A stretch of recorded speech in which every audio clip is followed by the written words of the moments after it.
আমি S M আমানি Oxford academy কর্তৃক আয়োজিত আজকের এই অনলাইন ক্লাসে সুপ্রিয় শিক্ষার্থীবৃন্দ তোমাদের সবাইকে স্বাগত জানাচ্ছি। আজকে আমি নবম দশম শ্রেণীর দশম অধ্যায় অর্থাৎ স্থির বিদ্যুৎ নিয়ে তোমাদের সাথে আলোচনা করব। স্থির বিদ্যুৎ হলো এমন বিদ্যুৎ যা কোনো নির্দিষ্ট স্থানে বস্তুতে উৎপত্তি লাভ করে সেখানে অবস্থান করে, তাকে সাধারণত আমরা স্থির বিদ্যুৎ বলে থাকি। অর্থাৎ যে বিদ্যুৎ চলাচল করতে পারে না, একটা নির্দিষ্ট স্থানে উৎপত্তি লাভ করে সেখানে অবস্থান করে, সেটা হচ্ছে স্থির বিদ্যুৎ। তো এই স্থির বিদ্যুৎ সম্পর্কে আরও সুস্পষ্ট ধারণা পাওয়ার জন্য তোমাদের আরও কয়েকটি বিষয় সম্পর্কে জানতে হবে। তা হচ্ছে, আমরা জানি যে কোনো পদার্থ অসংখ্য অণু দিয়ে তৈরি হয়, আর অণুকে ভাঙলে আমরা কি জানি, অণুকে ভাঙলে পাওয়া যায় পরমাণু। আর এই পরমাণু সাধারণত তিনটি অনেকগুলো মৌলিক কণিকা নিয়ে গঠিত। তার মধ্যে স্থায়ী তিনটি মৌলিক কণিকা হচ্ছে ইলেকট্রন, প্রোটন এবং নিউট্রন। আমরা জানি ইলেকট্রনের চার্জ হচ্ছে নেগেটিভ, প্রোটনের চার্জ পজিটিভ এবং নিউট্রন চার্জ নিউট্রাল। এবং আমরা এও জানি যে একটি পরমাণু নিউক্লিয়াসের ভিতরে অবস্থান করতে থাকে হচ্ছে প্রোটন এবং প্রোটন এবং নিউট্রন, এবং বাইরের সেলে বিভিন্ন সেলে অবস্থান করে ইলেকট্রন। আচ্ছা, আমরা জানি একটি পরমাণু সামগ্রিকভাবে চার্জ নিরপেক্ষ হয়, অর্থাৎ একটি পরমাণুতে যতগুলো ধনাত্মক চার্জযুক্ত প্রোটন থাকে, বাইরের কক্ষপথে ততগুলোই ঋণাত্মক চার্জযুক্ত ইলেকট্রন অবস্থান করে। এবং আমরা জানি একটি প্রোটনের চার্জ +1 ধরা হয় এবং একটি ইলেকট্রনের চার্জ -1 ধরা হয়। অর্থাৎ একটি পরমাণুতে সমান সংখ্যক প্রোটন এবং ইলেকট্রন থাকার ফলে একটি প্রোটনের চার্জ এবং ইলেকট্রনের চার্জ পরস্পরকে নাকচ করে, অর্থাৎ পরমাণু সামগ্রিকভাবে চার্জ নিরপেক্ষ হয়, কোনো চার্জ থাকে না। কিন্তু আমরা জানি পরমাণু থেকে যদি ইলেকট্রন সরিয়ে দেওয়া হয় কিংবা পরমাণুতে যদি নতুন করে ইলেকট্রন সংযোগ দেওয়া হয়, তাহলে পরমাণুটি যথাক্রমে ধনাত্মক চার্জে এবং ঋণাত্মক চার্জে চার্জিত। অর্থাৎ দুইটা বস্তুর ঘর্ষণের মাধ্যমে, অর্থাৎ যে কোনো উপায়ে আমরা যদি ইলেকট্রনকে পরমাণু থেকে সরিয়ে দিতে পারি অথবা ইলেকট্রন পরমাণুতে সংযোগ দিতে পারি, তাহলেই কেবল একটি পরমাণু চার্জ। এখন আমরা দেখব স্থির বিদ্যুৎ কিভাবে উৎপন্ন করা যায়। আমরা জানি যে কোনো বস্তুরই ইলেকট্রনের প্রতি আসক্তি আছে, তবে সকল বস্তুর ইলেকট্রনের প্রতি আসক্তি সমান হয় না। অর্থাৎ কিছু কিছু বস্তুর ইলেকট্রনের প্রতি আসক্তি বেশি থাকে, আর কিছু কিছু বস্তুর ইলেকট্রনের প্রতি আসক্তি কম থাকে। এখন এই ধরনের দুটি বস্তুকে ধরো, এই দুটা বস্তু, একটার ইলেকট্রনের প্রতি আসক্তি বেশি, অন্যটির কম। যদি এই দুটা বস্তুকে ঘষা হয়, তাহলে যে বস্তুর ইলেকট্রন আসক্তি বেশি সেই ইলেকট্রন অপর বস্তু থেকে গ্রহণ করে নেয়, আর যেহেতু ইলেকট্রন গ্রহণ করে নেয় সেই বস্তুটা নেগেটিভ চার্জে চার্জিত হয়, এবং যে বস্তু থেকে গ্রহণ করে সেই বস্তুটা পজিটিভ চার্জে চার্জিত হয়। উদাহরণস্বরূপ ধরা যায় একটি কাঁচের দণ্ড এবং একটি রেশমি কাপড়। আমরা রেশমি কাপড় সবাই চিনি, রেশম মদ থেকে সুতা তৈরি করে যে কাপড় তৈরি করা হয় তাকে রেশমি কাপড়। আচ্ছা, এই রেশমি কাপড় এর সাথে আমরা যদি একটি কাঁচের দণ্ড ঘষি, কাঁচের দণ্ড, এটা হচ্ছে রেশমি কাপড়, কাঁচের দণ্ড ঘষি, এই কাঁচের দণ্ডটা চাইতে রেশমি কাপড়ের ইলেকট্রন আসক্তি বেশি থাকে। এর ফলে কি হয়, কাঁচের দণ্ড থেকে রেশমি কাপড় ইলেকট্রন গ্রহণ করে, ফলে রেশমি কাপড় নেগেটিভ চার্জে চার্জিত হয়। অন্যদিকে কাঁচের দণ্ডটি পজিটিভ চার্জে চার্জ। এখন আমরা বুঝতে পারলাম যে দুইটা বস্তুর ঘর্ষণের মাধ্যমে কিভাবে চার্জ তৈরি হয়। এর জন্য দায়ী হচ্ছে মূলত কি, ইলেকট্রন আসক্তি। আচ্ছা, এখন এই যে চার্জ উৎপন্ন হলো, এই চার্জ এই বস্তুটি অবস্থান করবে, এর ফলে এই ধরনের চার্জকে আমরা বলবো হচ্ছে কি স্থির চার্জ, স্থির বিদ্যুৎ। ওকে, সুপ্রিয় শিক্ষার্থীবৃন্দ, এখন তোমাদের সাথে আরেকটি বিষয় নিয়ে আলোচনা করব, তা হচ্ছে তড়িৎ আবেশ। তড়িৎ আবেশটা হচ্ছে, আবেশ শব্দটার সাথে তোমাদের পরিচয় আছে কিনা আমি জানি না। আবেশ হচ্ছে এমন একটি বিষয় যা একজনের প্রভাবে অন্যজন প্রভাবিত হয়ে যাবে। তো তড়িৎ আবেশটা কেমন? তড়িৎ আবেশটা হচ্ছে একটি চার্জিত বস্তুর প্রভাবে একটা অচার্জিত বস্তুতে চার্জ সাময়িক সময়ের জন্য, অপসময়ের জন্য চার্জ তৈরি হওয়া। এই প্রক্রিয়াকে আমরা বলি হচ্ছে বৈদ্যুতিক আবেশ। অর্থাৎ একটা তড়িৎ নিরপেক্ষ বস্তুর কাছে যদি আমরা একটা তড়িৎগ্রস্ত বস্তুকে নিয়ে আসি, তাহলে এই নিরপেক্ষ বস্তুতে তড়িৎগ্রস্ত বস্তুর প্রভাবে চার্জ তৈরি হতে পারে।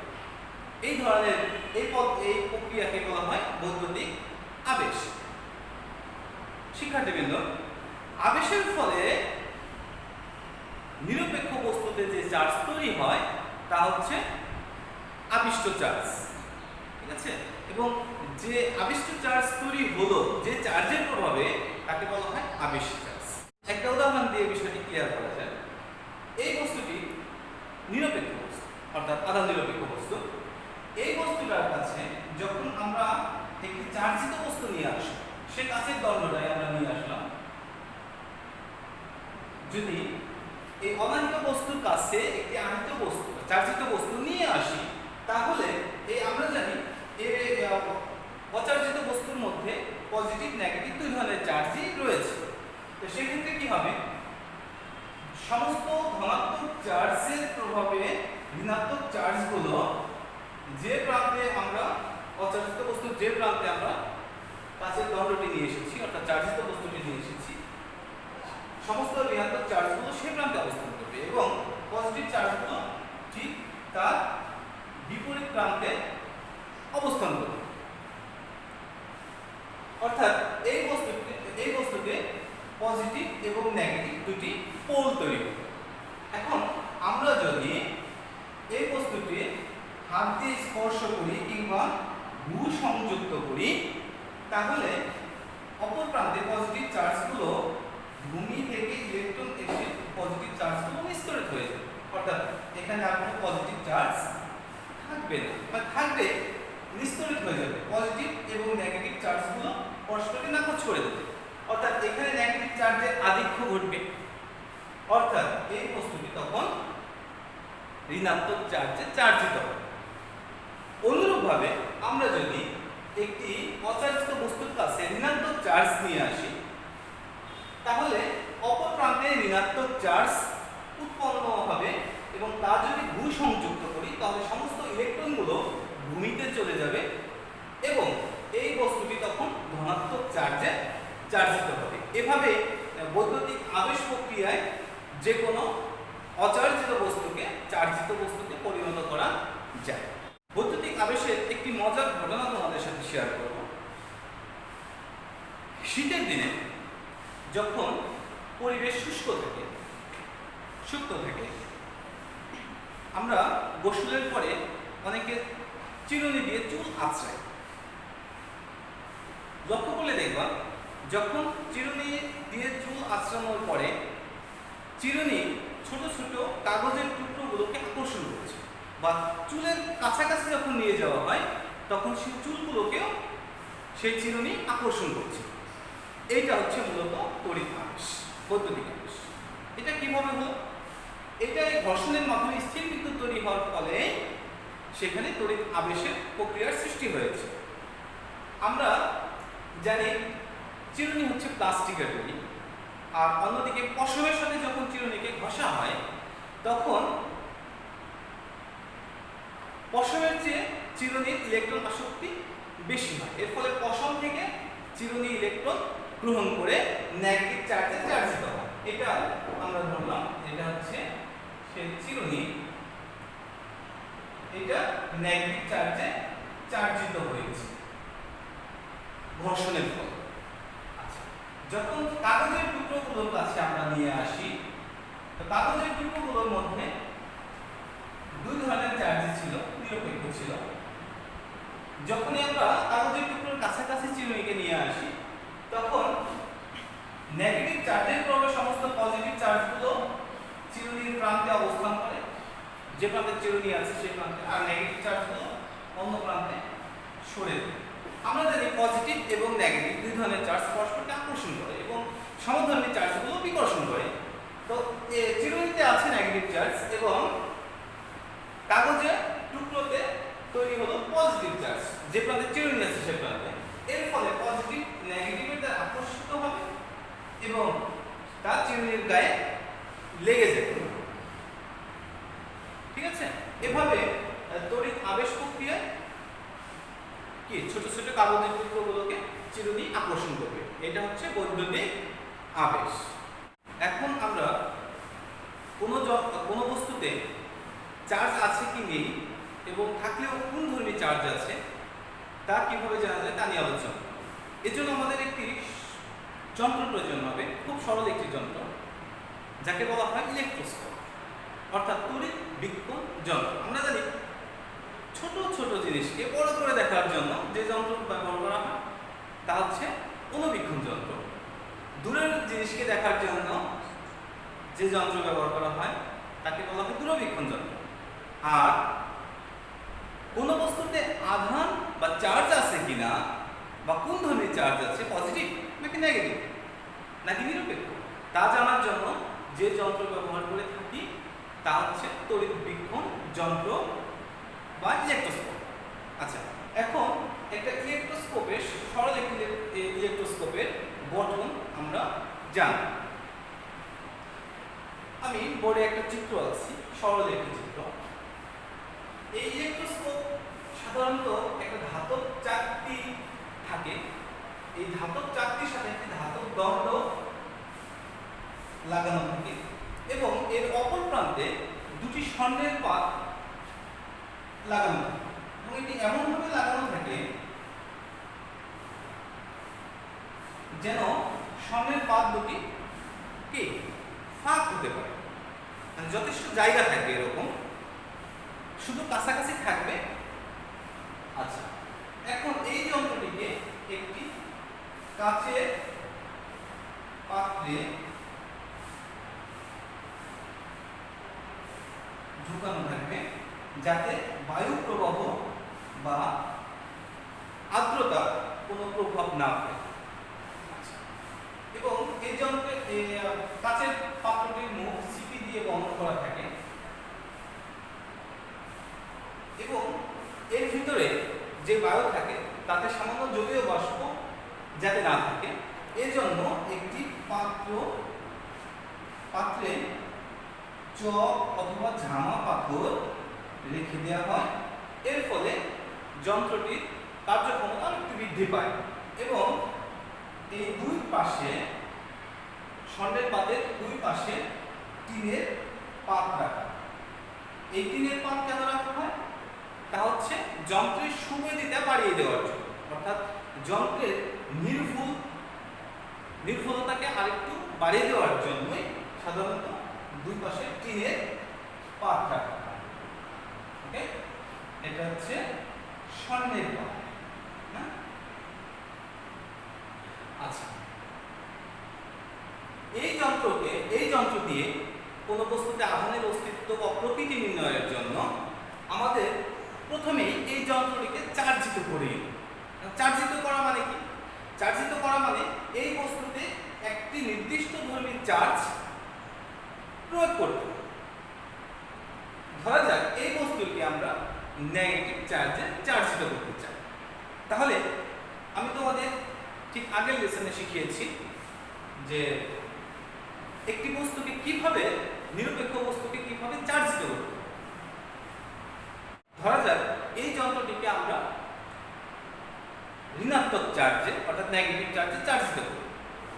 এক্ষেত্রে আমাদেরকে একটি প্লাস্টিকের দণ্ডকে পশমের সাথে ঘষে নিতে হবে। তাহলে প্লাস্টিকের দণ্ডকে যখন আমরা পশমের সাথে ঘষে নেব তাহলে এই প্লাস্টিকের দণ্ডটি নেগেটিভ চার্জে চার্জিত হবে। এখন আমাদের হাত দিয়ে স্পর্শ, সতর্কতা হচ্ছে হাত দিয়ে স্পর্শ করলে প্লাস্টিকের চার্জিত দণ্ডটিকে, তাহলে আমাদের হাতের সাথে লেগে তা নিস্তড়িত হয়ে যাবে। এই কারণে আমাদের অপরিবাহী পদার্থ দিয়ে কি প্লাস্টিকের দণ্ডটিকে ধরে নিয়ে আমরা চাকতির গায়ে স্পর্শ করা, অর্থাৎ নেগেটিভ চার্জযুক্ত প্লাস্টিকের দণ্ডটিকে যখন আমরা চাকতির গায়ে স্পর্শ করাবো, তখন চাকতি সহ দণ্ড স্বর্ণের পাত সব নিরপেক্ষ ছিল। যখনই আমরা নেগেটিভ চার্জযুক্ত কোনো এই প্লাস্টিকের দণ্ডকে চাকতির গায়ে স্পর্শ করাবো, তখন নেগেটিভ চার্জের আধিক্য হয়ে যাবে এবং এই নেগেটিভ চার্জ দণ্ড মাধ্যমে কোথায় পৌঁছবে? স্বর্ণের পাত। নেগেটিভ চার্জ যখন স্বর্ণের পাতে পৌঁছবে, তখন এই স্বর্ণের পাত দুটি আগে বলেছি, এই স্বর্ণের পাত দুটি কি এমন ভাবে থাকে যে এরা স্বাধীনভাবে চলতে পারে। এখন যখন এই দুটি স্বর্ণের পাত একই সমধর্মী চার্জ পেয়ে যাবে, তখন স্বর্ণের পাত দুটি ফাঁক হয়ে যাবে। আমরা যদি প্লাস্টিকের দণ্ডটিকে এখান থেকে সরিয়েও নিই, তবু এই নেগেটিভ চার্জ তো রয়েই গেল। এর ফলে এই পাতের ফাঁক ঠিক, অর্থাৎ যতটুকু ফাঁক হয়েছিল ততটুকু ফাঁক হয়েই থাকবে। এই টিনের কাছ থেকে এই যে এখানে যে নেগেটিভ চার্জ তৈরি হয়েছে, টিনের ওই প্রান্তে পজিটিভ চার্জ তৈরি হবে এবং নেগেটিভ চার্জগুলো বিপরীত প্রান্তে অবস্থান করবে। এর ফলে কি হবে? যতটুকু ফাঁক হয়েছিল, এই পজিটিভ এই নেগেটিভ চার্জকে আকর্ষণ করার ফলে ফাঁকের পরিমাণটি ওরকমই থাকে। অর্থাৎ এটা হচ্ছে যন্ত্রের সুবেদিতা বাড়িয়ে দেয়, অর্থাৎ যন্ত্রের কার্যক্ষমতাকে বাড়িয়ে দেওয়া হচ্ছে টিনের পাতের কাজ। আচ্ছা, এখন এই যন্ত্রকে আমরা চার্জিত করে ফেলেছি। এখন এই যন্ত্র দিয়ে একটি অজানা বস্তুতে চার্জ আছে কিনা বা কোন ধর্মী চার্জ আছে থাকলেও তা আমরা জানার চেষ্টা করব। ওকে, তো একটা অজানা বস্তুকে আমরা প্রথমেই কি অপরিবাহী পদার্থ দিয়ে ধরে চাকতির গায়ে স্পর্শ করব এবং পর্যবেক্ষণ করব যে এই পাতের ফাঁক ঠিক আছে।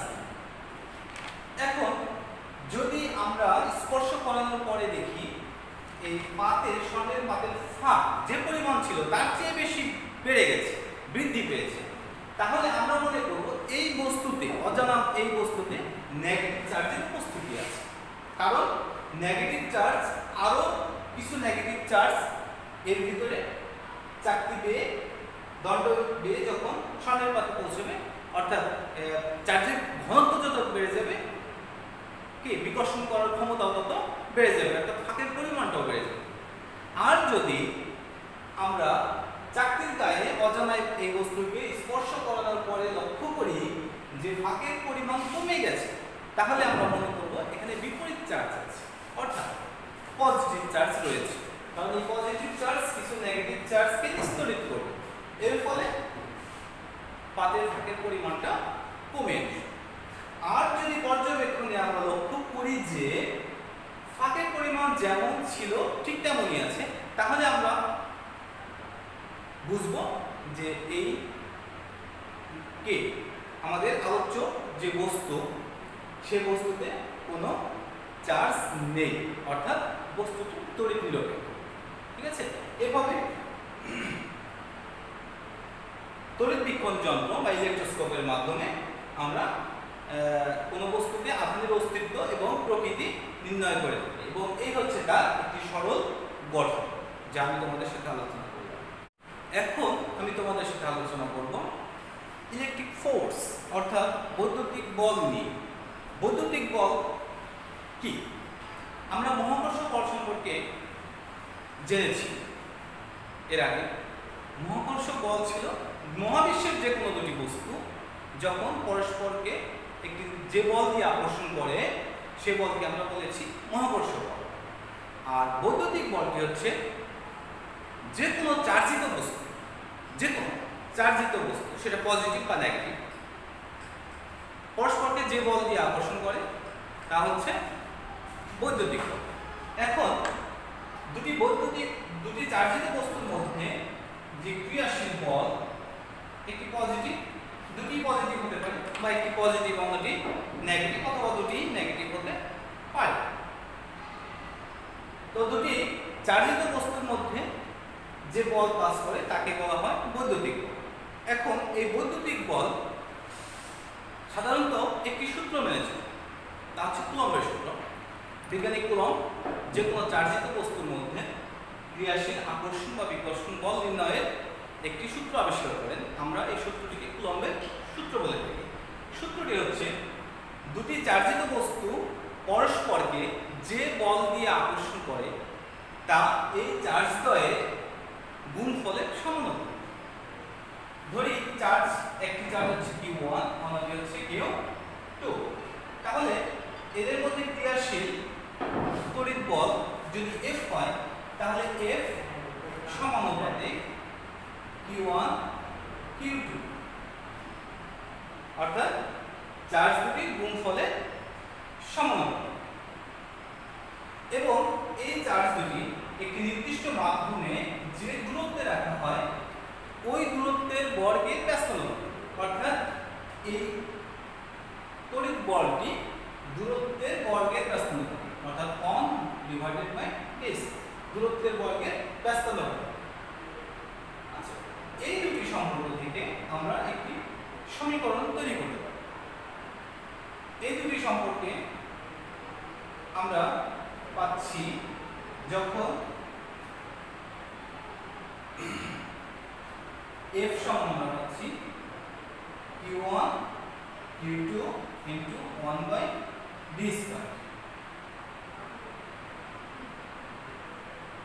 F সমানুপাতিক পাচ্ছি আমরা Q1 Q2 into 1/d², অর্থাৎ F সমান, আমরা সমানুপাতিক চিহ্ন উঠিয়ে যদি আমরা সমান সমান চিহ্ন ব্যবহার করি, আমরা জানি একটি ধ্রুবক গুণ করতে। সেই ধ্রুবকটি হচ্ছে K into Q1 Q2/d², অর্থাৎ ধ্রুবকটি হচ্ছে K। এই K কে বলা হয় সমানুপাতিক ধ্রুবক, একে কুলম্বের ধ্রুবকও বলা হয়।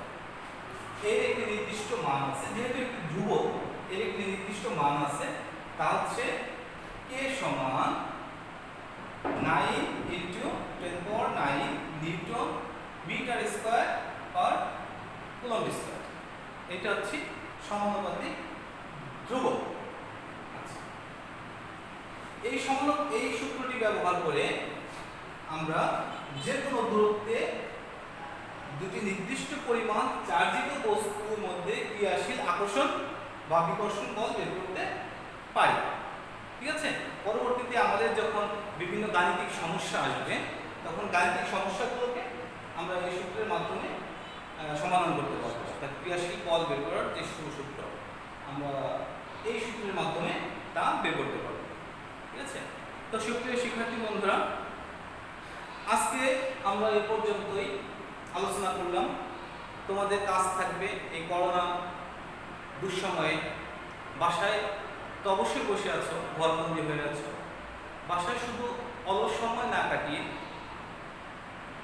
কিছুটা সময় এর মধ্যে যে আলোচনাটা করা হলো আরেকবার বাড়িতে পড়ার টেবিলে বসে আরেকবার